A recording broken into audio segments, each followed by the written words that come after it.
In this video, I'm going to show you how to enter an invoice from one of your vendors that you're going to pay at a later time. And this is one type of vendor invoice you're going to pay. Another type of vendor invoice you're going to pay at the time you get the invoice. And in another video, I'll show you how to write a check, and that's how you pay an invoice at the time, paying it via check. For this video and for most of the vendor transactions in this class, you're going to be entering an invoice and then paying at a later date. For instance, you make an order from one of your soda suppliers. They deliver the bulk purchase at your facility, and with that bulk purchase comes an invoice. You enter it into your accounting system, and then you pay that bill at a later date. To enter an invoice from a vendor like that, you click on the plus button at the top, and then you click on Bill underneath the Vendors tab. And I believe the first time that you enter this bill entry window, it's going to come up with a splash screen that will say, do you want to enter an invoice for a vendor? Just say yes, and you'll come up to this window.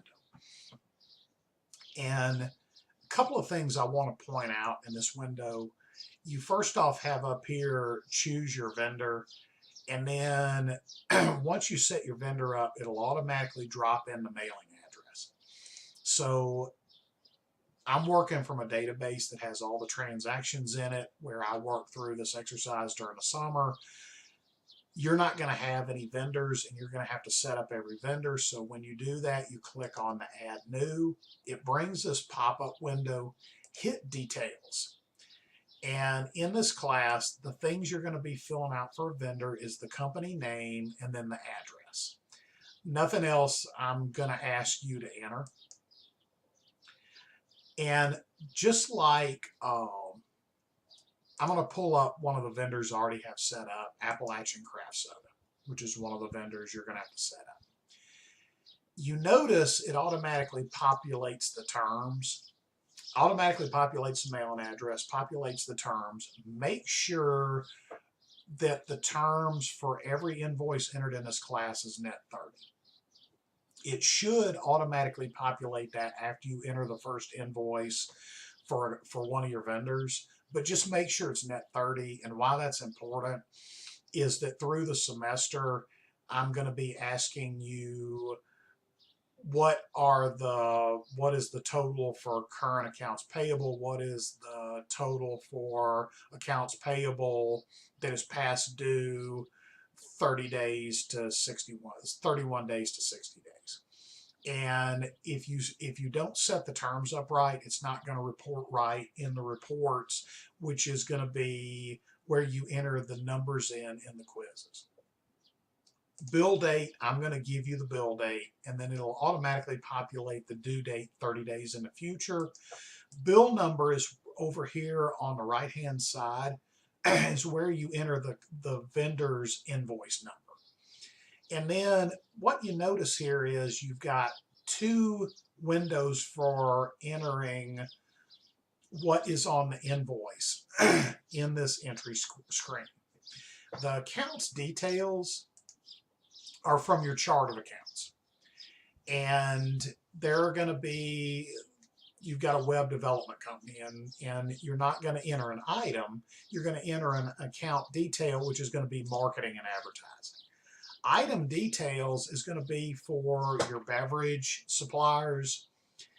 And the thing is that once you enter one invoice, once you enter one invoice for a customer or one of your vendors, it's going to automatically pull in what your prior invoice from them was, which is why this automatically populates. And it'll automatically populate with the quantity, rate, and amount. If you are entering for the first time, this will be blank. You can start to type in the either SKU number or the product or service name. It'll populate it, automatically populate the SKU, automatically populate the description. You'll need to enter in quantity and make sure the rate is right, or enter rate. It'll automatically calculate the amount. I want to give a caveat in this class about the auto entry.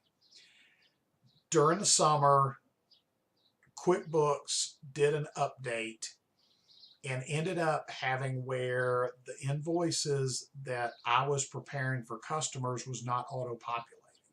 Hopefully by the time this class starts, they have that fixed. And you can see here with purchases, it automatically drops in the figures.